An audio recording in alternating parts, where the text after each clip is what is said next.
हरे कृष्ण कृष्ण कृष्ण हरे हरे, हरे राम राम राम हरे हरे, हरे कृष्ण कृष्ण कृष्ण हरे हरे, हरे राम राम राम हरे हरे, हरे कृष्ण कृष्ण कृष्ण हरे हरे, हरे राम राम राम हरे हरे, हरे कृष्ण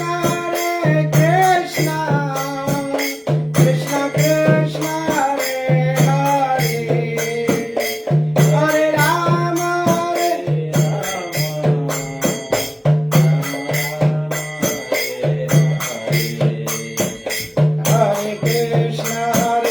कृष्ण कृष्ण कृष्ण हरे हरे, हरे राम राम राम हरे हरे,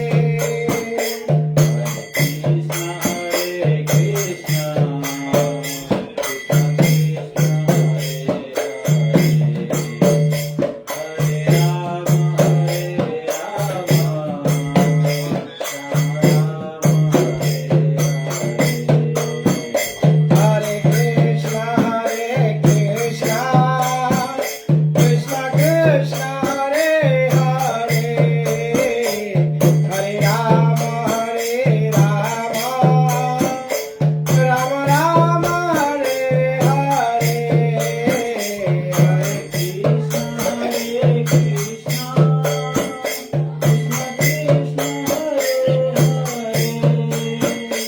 हरे हरे राम राम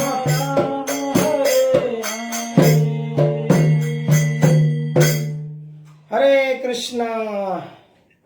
हरि हरि बोल। जय श्रील प्रभुपाद की जय, समवेत भक्त वृंद की जय, श्रीमद् भागवत गीता की जय।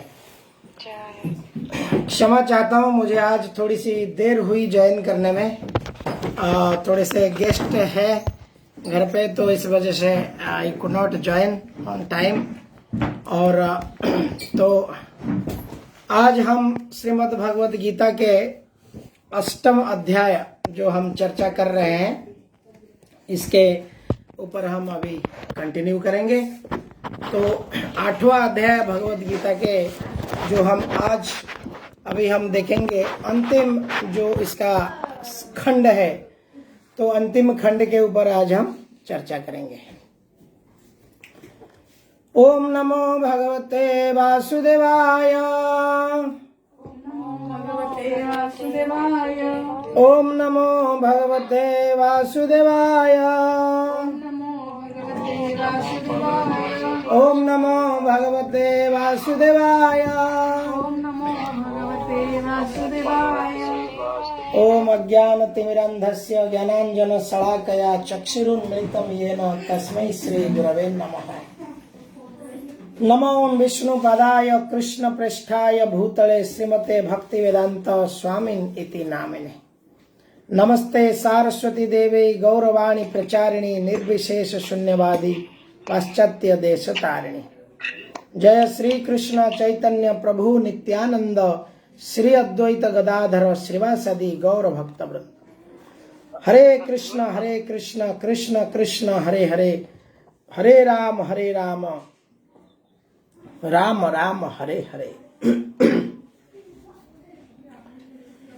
तो हम श्रीमद् भगवत गीता के जो 8वां अध्याय है, देखिए भगवत गीता एक ऐसी शास्त्र है जिसको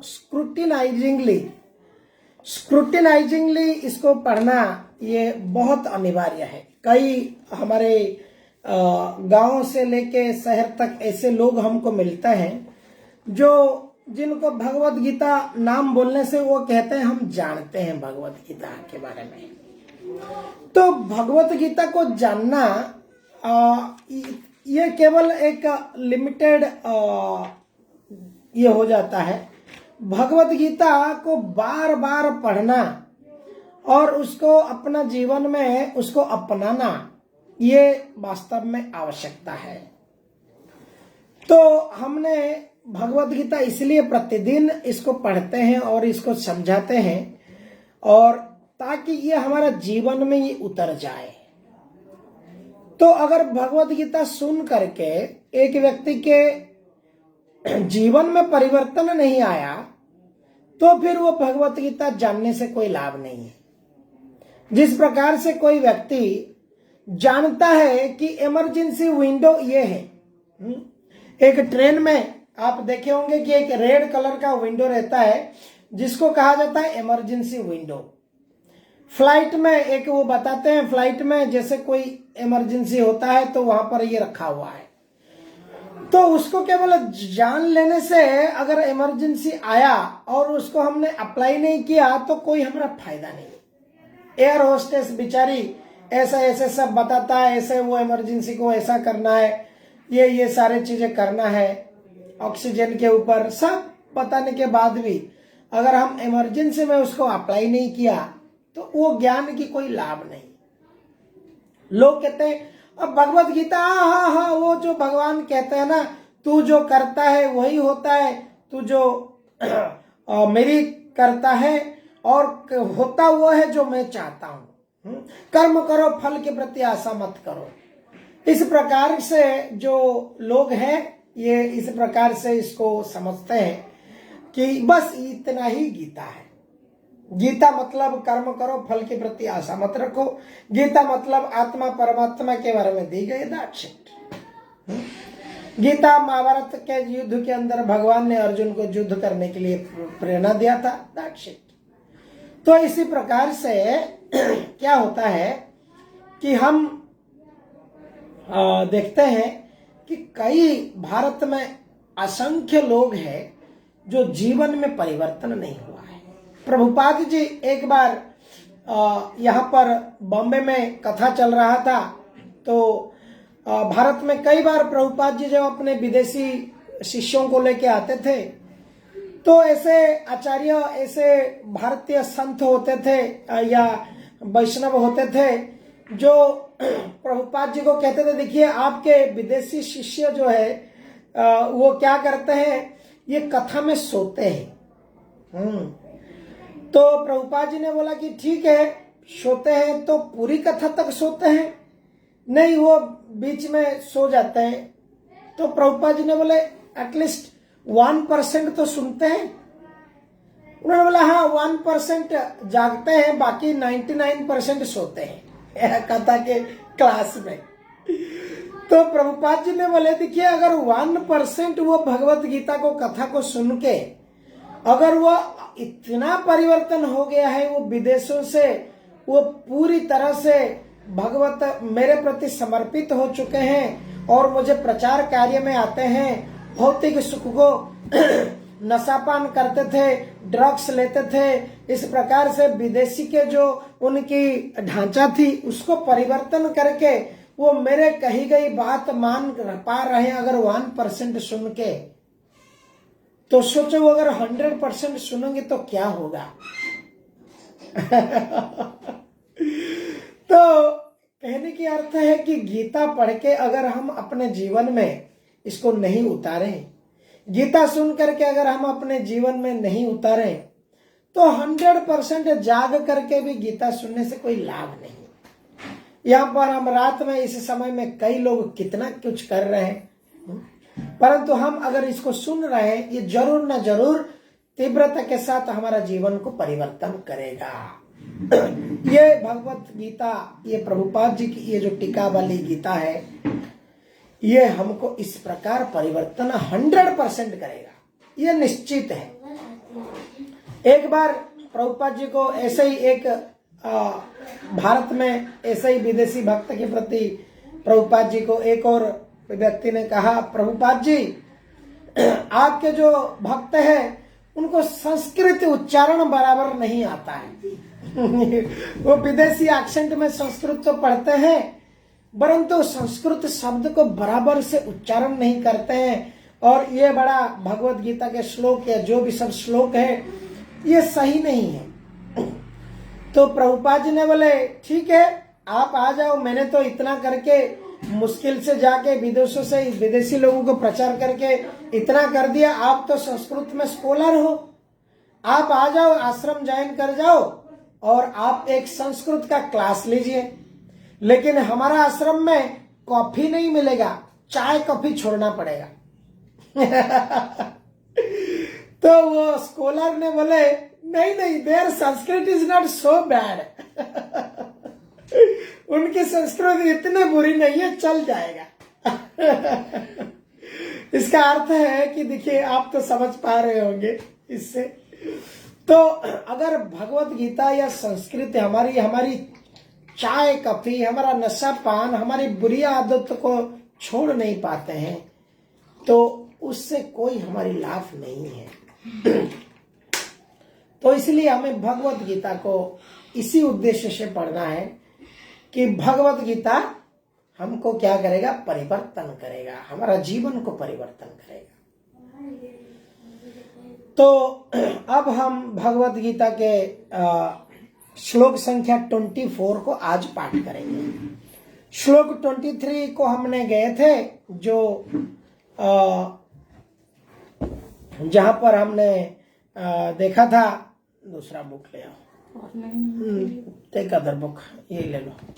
तो श्लोक 23 में हमने पढ़ा था कि कैसे भगवान कृष्ण, अभी ये सेक्शन 4 इसको अगर मैं दूं तो दिस इज ये सेक्शन 4 23 नंबर श्लोका से 28 नंबर श्लोका तक, जहां पे भगवान बताएंगे कि उनकी भक्ति की जो शुद्ध भक्ति उसकी कितना महानता है। शुद्ध भक्त और शुद्ध भक्ति एक व्यक्ति को कैसा मृत्यु के समय में बचाता है।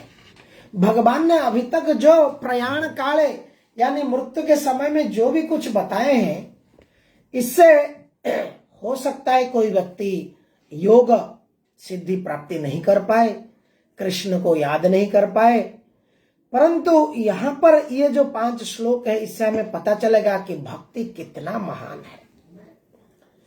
तो अब हम पाठ करते हैं श्लोक संख्या 24।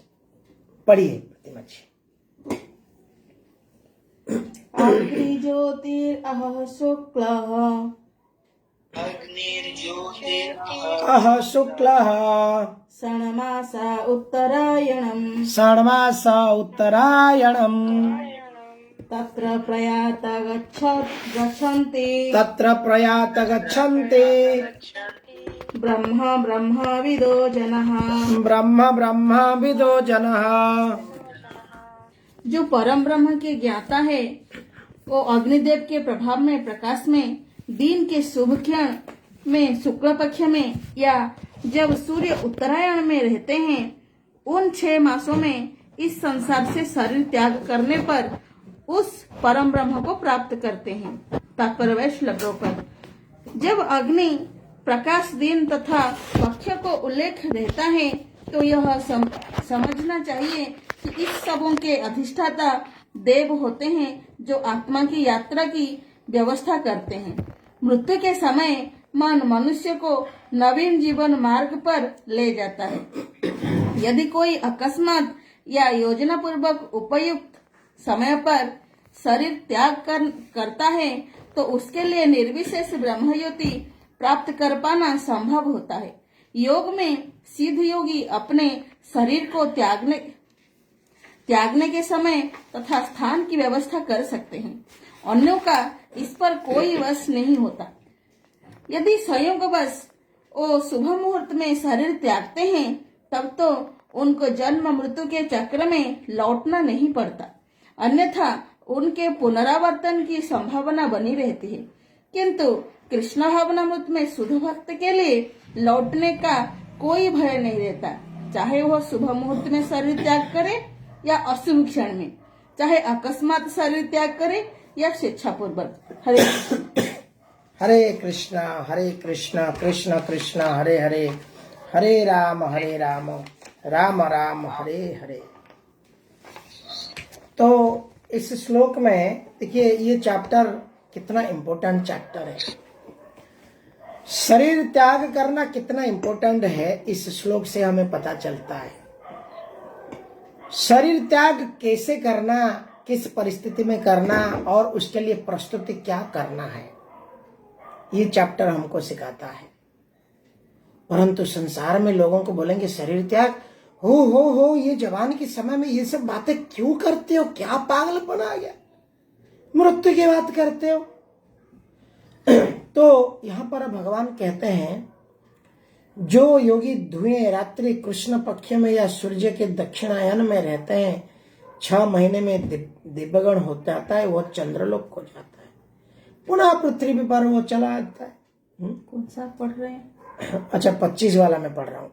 ओके, तो यहाँ पर भगवान यहाँ पर कहते हैं, जो परम ब्रह्म को जानता है, अग्निदेव के प्रभाव में, प्रकाश में, दिन के शुभ क्षण में, शुक्ल पक्ष या जब सूर्य के उत्तरायण होता है, तब वो क्या करता है, वो 6 महीने में इस संसार में शरीर में त्याग करता है। तो यहाँ पर हम देखते हैं कि एक योगी, इसकी हमें यहाँ समझना है, एक योगी अपना शरीर कब त्याग करेगा वो चूज कर सकता है। शरीर छोड़ने की, देखिए मृत्यु को, जैसे एक कोई व्यक्ति को मृत्यु आता है और उसका सब कुछ हरण करके ले लेता है। भगवान कृष्ण गीता में कहते हैं, मृत्यु सर्वहरश्चाहं, मृत्यु के रूप में मैं आता हूं और मैं सब कुछ हरण करके ले लेता हूं। किसका हरण करता हूं? जो व्यक्ति मुझे कुछ देता नहीं है, मुझे समर्पित नहीं होता है। मुझे देता नहीं अर्थ है कि ऐसा नहीं कि हम हमारी सब कुछ भगवान के मंदिर में जाके दे आए। मतलब देखिए कितना मूर्खता है। जिसका पानी है, जिसका हवा है, जिसका मिट्टी है, जिसने दुनिया को बनाया है, हर कुछ क्षण क्षण में हम उसका लेते हैं और बोलते भगवान भगवान कुछ है ही नहीं। और लोग इसको कहते हैं कि भाई ये तो ऐसा ही बन गया संसार। तो ये देखिए, यही है कि उनके लिए भगवान कहते हैं, ठीक है, डोंट वरी, आप कुछ दो मत मुझे, मैं मृत्यु बनकर आऊंगा और मैं सब कुछ हरण करके छीन लूंगा। इसलिए लोग मृत्यु से डरते हैं। कालस्मी भगवान कहते हैं गीता में।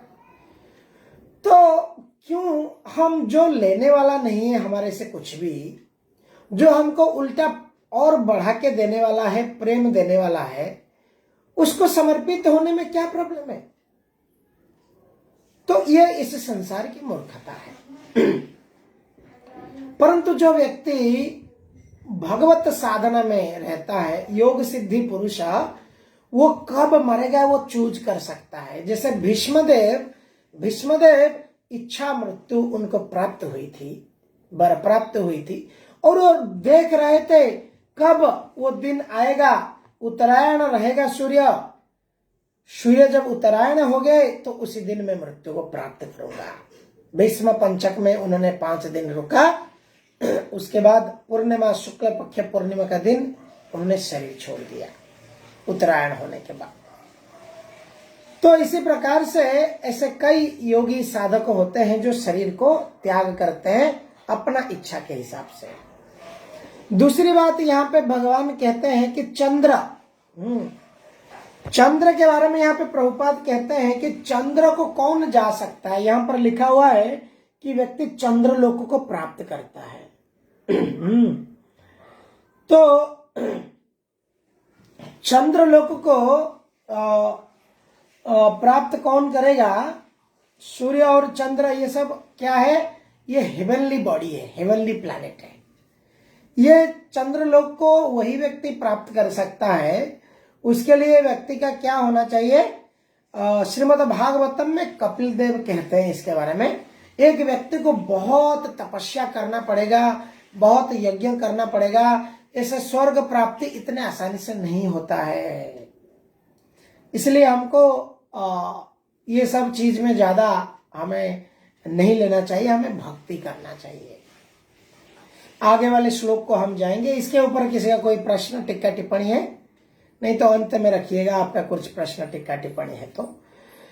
धूमो रात्रिस्तथा कृष्णः, धूमो रात्रिस्तथा कृष्णः, षण्मासा दक्षिणायनम्, षण्मासा दक्षिणायनम्, तत्र चन्द्रमसं योति, तत्र चन्द्रमसं योति, योगी प्राप्य निवर्तते, योगी प्राप्य निवर्तते। हरे कृष्णा। पढ़िए प्रभु जी, पढ़ेंगे प्रभु जी? यस प्रभु जी। ये हरि हरि बोल। हरे कृष्ण। भावार्थ: जो योगी ध्रुवे रात्रि कृष्ण पक्ष में या सूर्य के दक्षिणायन में रहने के 6 महीनों में दिवंगत होता है, वह चंद्रलोक को जाता है, किंतु वहां वे पुनः यानी पृथ्वी पर चला आता है। तात्पर्य श्रील प्रभुपाद। भागवत के 3 स्कंद में कपिल मुनि उल्लेख करते हैं कि जो लोग कर्मकांड तथा यज्ञ कांड में निपुण है, वे मृत्यु होने पर चंद्रलोक को प्राप्त करते हैं। ये महान आत्माएं चंद्रमा पर लगभग 10,000 वर्षों तक देवों की गणना से रहती है और सोमरस का पान करते हुए जीवन का आनंद भोगती है। अंततो गत्वा वे पृथ्वी पर लौट आती है।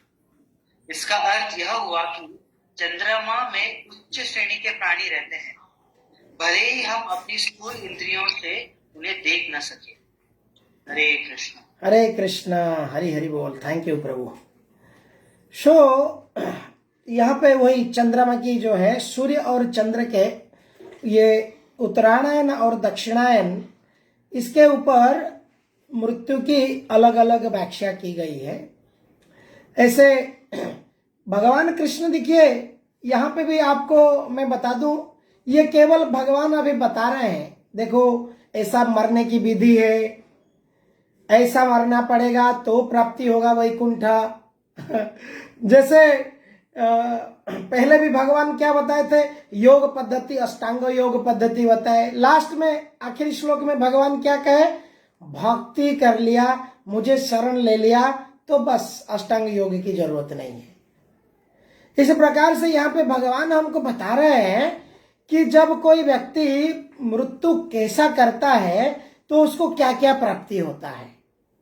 यहाँ पर भगवान बताते हैं, कोई योगी पुरुष है, अपना योग साधना के द्वारा रात्रि कृष्ण पक्ष में या सूर्य के दक्षिणायन रहने में 6 महीने में अगर शरीर त्याग करता है, वो चंद्रलोक को जाता है। लेकिन चंद्रलोक तुच्छ लोक है, भले ही एक हेवनली प्लैनेट है, लेकिन यहाँ पे कितना दिन रहेगा? यहाँ पर कपिल देव कहते हैं श्रीमद् भागवतम में कि 10,000 साल जो है, ये एक ब्रह्मा जी का जो परमायु है उसका एक आंख बंद करके खोलने की बराबर है। सो इतना मेहनत करके, इतनी तपस्या करके क्या लाभ है उनके पास जाना? और वहां पर सोमरस पान करके अलग अलग प्रकार के सुख लाभ करके जब वो खत्म हो जाएगा तो क्या है? पुण्य क्षीणे मर्त्य लोके विशंति। श्रीमद् भागवत गीता में भगवान क्या है? पुण्य खत्म हो गया, they have to return to this miserable material world. अगर 6 महीने के लिए कुल्लू मनाली जाके एंजॉय करना है, उसके लिए हम इतना मेहनत करना है गधे की तरह, एक लाइफ, और 6 महीना एंजॉय करने जाना है। फिर वहां से पैसा खत्म हो गया, एटीएम से निकल नहीं रहा है मनाली के मार्केट में, फिर वहां पे भाग के आओ ऑफिस में, फिर बॉस के पास काम करना पड़े। इस प्रकार के लक्ष्य का क्या लाभ है? ऐसा लक्ष्य से कोई ज्यादा लाभ नहीं है। यहां पे इसलिए आगे भगवान लेके जाएंगे, हम आगे का श्लोक भी जाते हैं। शुक्ला कृष्ण गति हो तो, शुक्ल कृष्णे गति हुयते जगतः शाश्वते मतः मते जगतः शाश्वते मते एकयात्यनावृत्ति एकयात्यनावृत्तिम् तमन्याया वर्तते पुनः अन्यया वर्तते पुनः। हरे कृष्णा। पढ़ेंगे माता जी? जी प्रभु जी। हरे कृष्णा। दंडवत प्रणाम। हरे कृष्णा। भावार्थ। वैदिक मतानुसार इस संसार से प्रयाण करने के दो मार्ग हैं, एक प्रकाश का तथा दूसरा अंधकार का। जब मनुष्य प्रकाश के मार्ग से जाता है तो वो वापस नहीं आता, किंतु अंधकार के मार्ग से जाने वाला पुनः लौट कर आता है। तात्पर्य भाई श्रील प्रभुपाद। आचार्य बलदेव विद्याभूषण ने छांदोग्य उपनिषद से ऐसा ही विवरण उद्धृत किया है। जो अनादिकाल से सकाम कर्मों तथा दार्शनिक चिंतक रहे हैं, वे निरंतर आवागमन करते रहते हैं। वस्तुतः उन्हें परम मोक्ष प्राप्त नहीं होता, क्योंकि वे कृष्ण की शरण में नहीं जाते। हरे कृष्ण। या हरे कृष्ण। बहुत अच्छा यहाँ पे दिया गया है पॉइंट। थैंक यू माता जी। हरे कृष्ण। सो देखिए यहाँ पर इस संसार के ये लोग क्या है, गीता के ये सारे श्लोक पढ़ लेते हैं और इसी को ध्रुव सत्य मान लेते हैं और इसके आगे वाले सब कुछ नहीं पढ़ते हैं और यही चीज को पालन करने की कोशिश करते हैं। क्या है, कोई अगर पूर्णिमा शुक्ल पक्ष में शरीर त्याग किया, लोग बोलते हैं ये व्यक्ति क्या किया होगा, प्रकाश के मार्ग, कृष्ण पक्ष अंधकार का मार्ग और शुक्ल पक्ष जो है प्रकाश का मार्ग। और कोई शुक्ल पक्ष में अगर शरीर त्यागता है, कहते हैं कि वो आध्यात्मिक जगत जाता है। और कृष्ण पक्ष में कोई अगर शरीर त्यागता है, वो इसी भौतिक जगत में रहता है। तो वो और इसी वापस आते रहता है। इसलिए हमारा एक प्रथा परंपरा है, हम जो पितृपक्ष करते हैं, देखिए पितृपक्ष की जो श्राद्ध होता है ये सब अंधकार के मार्ग में होता है। अंधकार के मास में जो ये होता है कृष्ण पक्ष में पूरी ये पितृपक्ष का वो करते हैं। और दीपावली का दिन, जो अमावस्या के दिन, उनको आलोक दिखा करके उनको भेजा जाता है। तो परंतु कृष्ण चेतना में आगे हम देखेंगे, इसलिए इस सब चीज को बहुत ज्यादा यहाँ पे देखिए परपोट में भी प्रभुपाद जी ज्यादा कुछ लिखे तक नहीं। बलदेव विद्याभूषण की छांदोग्य उपनिषद से उन्होंने कहा कि ऐसा ही विवरण उद्धृत जो किए हैं, अनादिकाल से सकाम कर्मी लोगों के लिए ये सब चीज है। जो सकाम कर्मी तथा दार्शनिक चिंतक हैं, वो निरंतर आगमन करते रहते हैं, वस्तुओं उन्हें परमोक्ष प्राप्त नहीं होता है, क्योंकि कृष्ण की शरण नहीं लेते हैं। सो अल्टीमेटली कैसे हमें शरीर त्यागना है कि हमें कृष्ण चेतना, हा कृष्ण बोली जीव जाऊ, हा कृष्ण बोली जाऊ जीव, मोते उद्धर राधा धव। तो कृष्ण नाम ले करके, कृष्ण नाम कह करके ये शरीर से जीव जब जाता है, कृष्ण चिंतन करके जब शरीर जीव जाता है, वो अमावस्या हो, पूर्णिमा हो, दिन हो, रात हो, इससे कोई फर्क नहीं पड़ता है। परंतु भगवान कृष्ण यहाँ पे एक बेसिक नॉलेज गीता के माध्यम से यहाँ पे दे रहे हैं कि इस प्रकार व्यक्ति का सिम्टम्स है। अगर कृष्ण पक्ष में जाता है तो वैसा है, शुक्ल पक्ष में जाएगा तो दोबारा नहीं आएगा। परंतु इसका कंडीशन भक्तों के लिए लागू नहीं होता है, आगे प्रभुपाद कमेंट्री में कहेंगे। और ये ऑलरेडी कह चुके हैं कि भक्त जो है, अगर मैंने जैसे कहा आईसीयू में कोमा के स्टेज में पड़ा है, वो कृष्ण बोल के कह नहीं पा रहा है, चिंतन मन में कर रहा होगा, नहीं कर रहा होगा, हम चिंतित है, परंतु महाप्रभु इतने करुणा है, परम करुणा प्रभु नित्यानंद और गौरांग, ये उनके अंदर, मन के अंदर आवेश होकर के उसको कृष्ण याद दिलाते हैं। अगर व्यक्ति बचपन से या अपनी समय से पहले अपना भक्ति की भाव को चिंतन किया है, तो इसलिए लोग कई ऐसे शुष्क दार्शनिक है जो सब इसको सोचते हैं कि ये ड्राई फिलोसॉफी है। हाँ, ये ड्राई फिलोसॉफी है, ये एक रिलीजन है। हिंदू वालों का इस प्रकार का चिंताधारा है, भावधारा है। क्रिश्चियन वालों की अलग भावधारा है, मुस्लिम वालों की अलग भावधारा है। ये सब मैन मेड है, परंतु ये वर्णन जो किया गया है यहाँ पे भगवान कृष्ण स्वयं अपने मुख से ये कह रहे हैं, और इससे हमें ये प्रमाण जानना है कि यह ध्रुव सत्य है। तो आगे की श्लोक लेते हैं। नैते श्रुति पार्थ जाना, नैते श्रुति पार्थ जाना, योगी मुह्यति कश्चन, योगी मुह्यति कश्चन, तस्मात् सर्वेषु कालेषु, तस्मात् सर्वेषु कालेषु योगयुक्ता भवार्जुन। योगयुक्तो भवार्जुन। अब देखिए, अब एसेंस भगवान अभी कह रहे, मैं जो अभी कहने जा रहा था ये कह रहे हैं। पढ़ेंगे, पढ़िए आप। हे अर्जुन, यद्यपि भक्तगण इन दोनों मार्गों को जानते हैं किंतु वो मोहग्रस्त नहीं होते, अतः तुम भक्ति में सदैव स्थिर रहो। तात्पर्य श्रील प्रभुपाद। कृष्ण अर्जुन को उपदेश दे रहे हैं कि उसे इस जगत से आत्मा के प्रयाण करने के विभिन्न मार्गों को सुनकर विचलित नहीं होना चाहिए।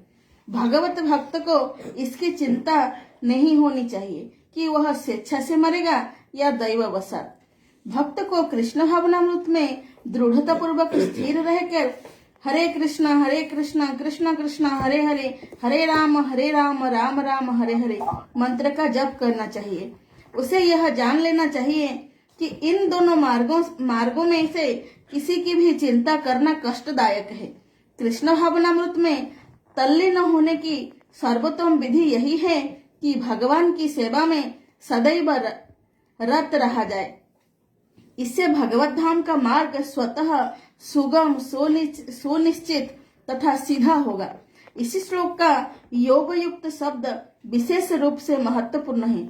जो योग में स्थिर है वह अपनी सभी गतिविधियों में निरंतर कृष्ण भावनामृत में रत रहता है।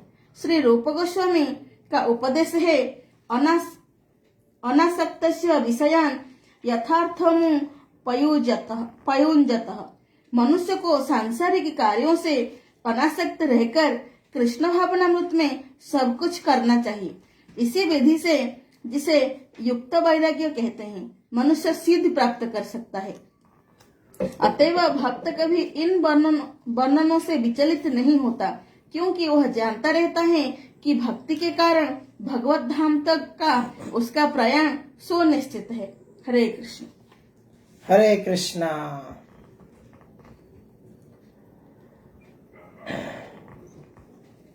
देखिए, यहाँ पर हम जो अभी चर्चा कर रहे थे तो इसी को यहाँ पर प्रभुपाद जी डाले हैं। चैतन्य चरितामृत में आदि लीला में 8.26 नंबर वर्ष में आता है इसका भी वर्णन। एक कृष्ण नामे करे सर्व पाप नाश, प्रेमेर कारण भक्ति करे ना प्रकाश। एक कृष्ण नाम, लोग कहते हैं कितना हमको जीवन भर जप करना है, जीवन भर कितना जप करना है। 16 माला बाप रे बाप सर खुजाना पड़ता है। 16 वाला जप करेंगे, ओ माय गॉड, प्रतिदिन। तो यहाँ पर महाप्रभु के इस चैतन्य चरितामृत में आता है, एक कृष्ण नामे करे सर्व पाप नाश, प्रेमेर कारणे भक्ति करे न प्रकाश।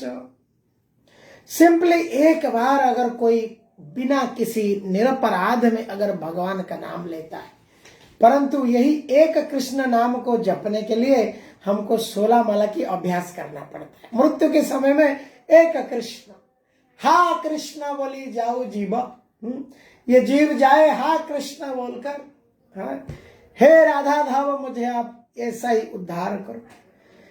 तो इसी प्रकार से हम देखते हैं कि मृत्यु यहाँ पर भक्तों के लिए नियम लागू नहीं होता है। भगवान कृष्ण के 2 नियम हैं। भगवान यद्यपि कहते हैं कि आई एम नॉट पार्शियल, मैं पक्षपात नहीं करता हूं, मैं पार्शियल नहीं हूं, मैं सबके लिए समान हूं, परंतु भगवान अपने भक्तों के लिए अलग है। योगिनां हृदये मैहं योगी भी हृदयमपि न जानन्ति। इसका श्रीमद् भागवतम में इसकी व्याख्या आता है कि योगियों के हृदय में मैं रहता हूं और योगियों मेरे हृदय में रहते हैं। न जानन्ति नाहं तुभ्यम, मैं उनके अलावा और किसी को नहीं जानता हूं। न जानन्ते मनागपि, वो भी मेरे सिवाय और किसी को नहीं जानते हैं। देखिए भगवान यद्यपि वो सबके लिए समान है, यहाँ पे देखिए प्रेम का संबंध कितना निबिड़ है। प्रेम इतना यहाँ पे प्रखर है, जैसे एक युवक एक युवती को कहता है कि तेरे बिना बेसुआदी बेसुआदी रसिया। इसी प्रकार से एक युवक युवती को कहता है मैं तेरे सिवाय किसी को जानता ही नहीं, मेरा जीवन में कोई है ही नहीं। वाह वाह, कितना ग्लोरिफिकेशन करते हैं। ये जैसे जिस प्रकार से प्रेम है भगवान, एक्चुअली ये उसका परवर्टेड रिफ्लेक्शन है, उसका नकल है। ये सो कॉल्ड काम जो प्रेम के नाम पे चल रहा है बॉलीवुड में, इस संसार में, तो ये प्रेम भगवान कहते हैं मैं मेरे प्रेम का भिखारी हूं मैं। तो ऐसा ही एका तो भक्त जीवन, एका तो भक्त जीवन, एका तो भक्त जीवन, भक्त निमंते तोरा शंख चक्र चिन्ह भक्त जीवन, भक्त तो माता पिता, भक्त तो बंधु, भक्त निमंते तोरा नाम कृपा सिंधु, नाम कृपा सिंधु। इस प्रकार से भक्त के लिए भगवान है। कितना सुंदर सुंदर लीला आप देखेंगे जगन्नाथ जी का, भगवान कृष्ण का। कृष्ण स्वयं एक भक्त, शुद्ध भक्त, जो चैतन्य महाप्रभु के गुरु थे। उनके लिए खीर के महाप्रसाद उनको भोग लगा था। बालेश्वर करके उड़ीसा में एक जगह है, रेमुणा करके एक खीरचोरा गोपीनाथ मंदिर है। वो मंदिर नाम पड़ गया खीरचोरा गोपीनाथ। भगवान वहां पे खीर क्या किया, भक्त ने देख करके भोग लग रहा है, या कितना सुंदर खीर है, मैं उसको जरा टेस्ट करूं तो उसको क्या होगा, मैं फिर वृंदावन में मेरे गोपाल भगवान को वहां भोग ऐसा ही लगाऊं। माधवेंद्र पुरी ने ऐसा सोच लिया। और देखिए ऐसा महान भक्त थे भगवान ने, बोले पुजारी तो अभी भोग लगा के ले जाएगा। उन्होंने एक खीर का पात्र, उसमें से मिट्टी का पॉट लेके अपने मूर्ति के पीछे रख लिया। और पुजारी को सपने में आए, पुजारी जाके सो गया था। पुजारी को बोले देखो मेरा एक महान भक्त आया है, उसको जाकर के तुम ये खीर पात्र दे दो। पुजारी आश्चर्य हो गया, बोला क्या है क्या है, कितना बड़ा संत है, कितना बड़ा भक्त है, गोपीनाथ खीरी चोरी करके रखा है। तो उसके बाद माधवेंद्र पुरी इतने महान भक्त थे कि वो खीर तो उन्होंने खाया, वो मटका तोड़ के वो मटका को भी खा के और उसका अपने गमछे में बांध के ले गए, उसको पाउडर करके चूर चूर के खाएंगे। वो मटका इतना स्पेशल उनके लिए था कि मेरे लिए गोपीनाथ इसको अलग से रखे थे। कितना प्रेम है देखिए। इस प्रकार से हम देखते हैं जगन्नाथ जी के लीला में आता है। तो जहां पर भगवान भक्तों से नारियल ले लिया है, रजाई से तकिया ले लिया है, भगवान फनस खाने के लिए जाते हैं। भक्त के साथ भगवान बहुत लीला करते हैं, वो बाहर लोगों को पता नहीं चलता है। ना हम प्रकाश्य सर्वस्य योग माया समाधि। भगवान कहते हैं ना हम प्रकाश, मैं सबको नहीं दिखता। तो इसी प्रकार से भगवान को जो व्यक्ति प्रेम मार्ग से, भक्ति मार्ग से जो अपनाता है, वो भक्त क्या होता है, मृत्यु के समय में भगवान कहते हैं, क्या कहते हैं कि मृत्यु के समय में मैं उसके लिए आ करके मैं उसको ले लेता हूं, उसको चिंता करना संशय, कोई संशय करने की आवश्यकता नहीं है। तो मनुष्य को यही जानना है कि कैसे वैष्णव संग, भक्ति, भगवान का नाम जप और कृष्ण के चरण में प्रेम, ये सब चीज अगर कोई व्यक्ति रखता है तो उसके लिए कोई चिंता की बात नहीं है। कृष्ण प्रेम हईते कृष्ण हय निज भक्त वस, प्रेम हईते कृष्ण हय निज भक्त वस, प्रेम हईते पाय कृष्ण सेवा सुख रस। तो इसी प्रकार से हमें कृष्ण के प्रति की प्रेम जागृत होता है तो कृष्ण भक्त के बस में आ जाते हैं। तो भगवान को बस में करने के लिए जो व्यक्ति भगवान कृष्ण के प्रति प्रेम स्वभाव को जागृत करता है, ऐसे व्यक्ति क्या करता है, भगवान उसके बंधन में बांध जाते हैं। आप देखिए यशोमती मैया कैसे कैसे नचाए और कृष्ण नाचते गए और कृष्ण अपने अंदर बांध लिए। तो इस प्रकार से प्रेम भक्ति मनुष्य जीवन के बड़ा लक्ष्य है। प्रेम भक्ति के सिवाय भगवान को बांधना बड़ा मुश्किल है। देखिए ब्रजवासियों भक्तों के साथ में क्या क्या नहीं करते थे। उनको बोलेंगे ये कृष्ण है, बोलेंगे भगवान है, वो बोलेंगे नहीं नहीं नारायण भगवान है। ब्रजवासियां कृष्ण को भगवान नहीं मानते, जैसे इसी संसार के लोग कृष्ण को भगवान नहीं मानते क्योंकि वो नास्तिक है। लेकिन ब्रजवासीगण वो कृष्ण को भगवान नहीं मानते। यशोमती माया को बोलेंगे तेरा पुत्र कृष्ण भगवान है वो बोलेंगे अच्छा, जो बिजली को देखते डर जाता है, बारिश आता है, घर घर आता है, उसको डर जाता है, वो भगवान है? जो इधर उधर चोरी करके मक्खन खाता है वो भगवान है? तो इस प्रकार से ब्रज में जो भगवान के भाव है ये क्या है, इस प्रकार का भाव नहीं है। ब्रजवासी लोके कृष्ण सहज पीरति, ये चैतन्य चरितामृत मध्य लीला में आता है 4.95 में है। ब्रजवासी लोके कृष्ण सहज पीरति, गोपाल सहज प्रीति ब्रजवासी प्रीति। ब्रजवासियों की जो प्रीति है एकदम सिंपल लव। कृष्ण सखा है, किसी का कृष्ण माधुर्य भाव से है, किसी का कृष्ण माता है, पिता है। इस प्रकार भाव से कृष्ण को प्रेम करते थे, वात्सल्य भाव से, माधुर्य भाव से, साख्य भाव से। इस प्रकार से भाव से जब प्रेम करते हैं तो कृष्ण क्या करते हैं, एकदम सहज से उनके प्रीति में आ जाते हैं। इसलिए भगवान कृष्ण के प्रति प्रेम करने से मृत्यु को डरने की जरूरत नहीं है। मृत्यु क्या है, जमराज उनकी चर्चा ही नहीं करेगा, छोड़ देगा। भगवत गीता किंचित धित्वा, जो भगवत गीता को किंचित पढ़ता है, भगवत गीता किंचित धित्वा गंगा जललव कणिक पीत्वा मुरारी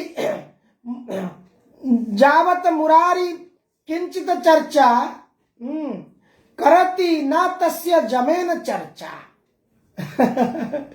जो मुरारी चरण कमल में भक्ति करता है, गंगा जल को पान करता है, भगवत गीता को थोड़ा सा पढ़ता है, यमराज उसकी चर्चा ना जमे न चर्चा, यमराज उसकी चर्चा नहीं करता है। इसलिए हमें क्या करना है, कृष्ण प्रभु के, भगवान कृष्ण के हमें प्रेम करना है।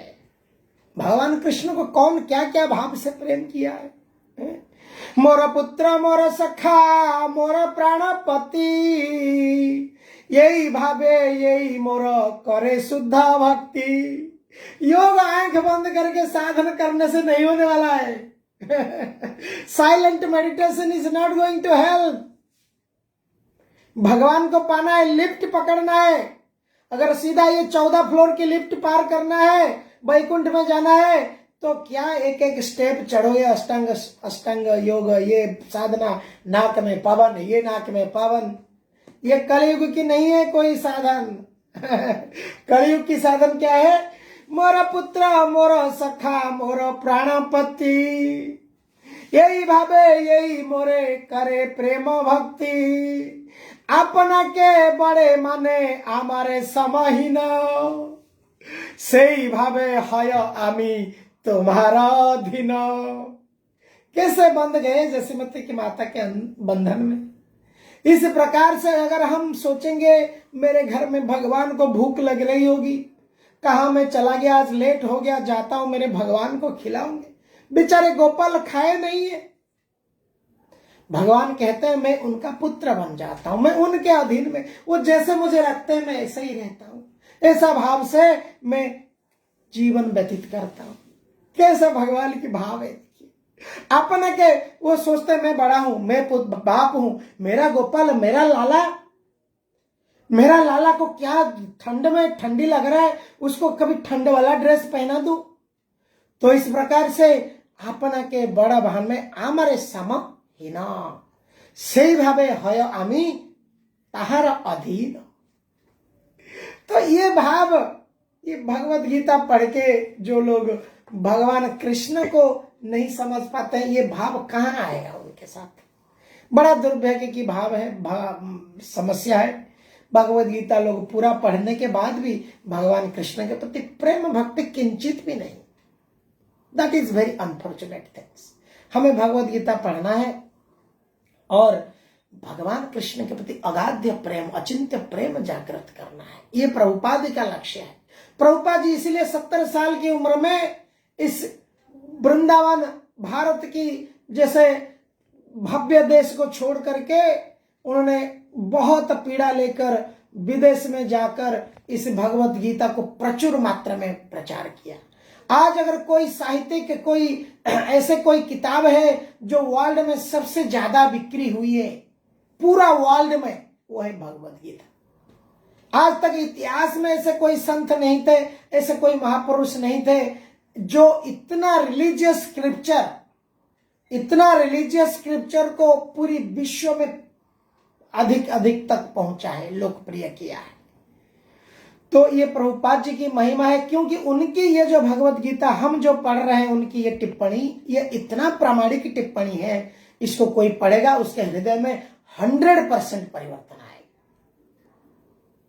तो बहुत बहुत धन्यवाद। तो अब आखिरी श्लोक ये चैप्टर का, इसको हम कल पाठ करेंगे। तो ये चैप्टर में हम टोटल 4 खंड हमने देखा, और आज ये जो खंड है, ये खंड हमको क्या बता रहे हैं, bhakti is the supreme to attend death. Death means changing, attending a spiritual body. एक भौतिकवादी व्यक्ति के लिए मृत्यु मीन्स लूजिंग एवरीथिंग। एक जो व्यक्ति भगवान पे विश्वास नहीं करता है, उसके लिए death means everything loss. But एक आध्यात्मिक भक्त के लिए मृत्यु का मतलब है attaining the body of spirituality, आध्यात्मिक शरीर को प्राप्त करना। तो इसलिए भक्त भयभीत नहीं करते। मृत्यु आएगा, ठीक है, हंस के भक्त बोलते हैं ठीक है कृष्ण, क्योंकि they knows they are going to get a spiritual body or else they will get a spiritual birth. इस जगत में अगर शरीर भी मिलेगा, इतना वैष्णव संघ में मिलेगा, क्योंकि थोड़ा सा भक्ति किया है तो अच्छा वैष्णव संघ, आगे वैष्णव परिवार में जन्म मिलेगा। तो devotee never fear to death, but those who are not devotee they plan so many way, मृत्यु कैसे नहीं आएगा, लेकिन मृत्यु आने वाला है। एक जोक कहकर मैं आज की कथा को आज यहीं पर विराम देता हूं। एक व्यक्ति था जो मृत्यु नहीं आएगा करके वो क्या अपने शरीर में बिष्टा लगा के बैठा पूरा बोला इतना गंद होगा यमराज नहीं आएगा लेकिन यमराज आके उसको लेके चले गए बात की नाक में मास्क भीड़ के। और एक व्यक्ति था जो क्या किया, यमराज उसके दरवाजा खटखटाए, बोला यमराज महाराज की जय, बैठिए बैठिए सोफा में बैठिए। क्या हो गया? नहीं आप बैठिए, थोड़ा शरबत नींबू शरबत देता हूं। और नींबू शरबत में नींद का गोली दे दिया। यमराज खा के थोड़ा रिलैक्स होकर नींद में सो गए। और उसने यमराज की पर्ची में, उससे पहले उसने बोला कि पर्ची में तुम्हारा नाम आया है मृत्यु और इसलिए तुमको लेके आया हूं। तो नींबू शरबत जब दे के बैठ गया, बाद में और यमराज के जेब में नींद में आने के बाद वो निकाला और अपना नाम को काट के नीचे लिख दिया, अब रख लिया। यमराज का नींद खुला, यमराज बोले वाह अब मुझे फ्रेश हो गया। ये भगवान कृष्ण की इतनी ड्यूटी है इधर उधर से बॉडी उठानी यमदूत, तो मैं थक जाता हूं। तो मैं क्या करता हूं, तुमने मुझे इतनी अच्छी सेवा की, मैं तुमको थोड़ा सा रिलैक्स देता हूं। मैं अभी तुमको लेने आया था, मैं लिस्ट ऊपर से पढ़ता था, अब मैं लिस्ट नीचे से पढ़ूंगा तो इसी प्रकार से येन तेन प्रकारेण यमराज से नहीं जा सकता है जो भगवान की भक्ति नहीं करता है। इसलिए हमको यह समझ के प्रतिदिन स्वाध्याय में आना है। हरे कृष्णा। बहुत बहुत धन्यवाद सभी को। Thank you very much. Hari Hari बोल।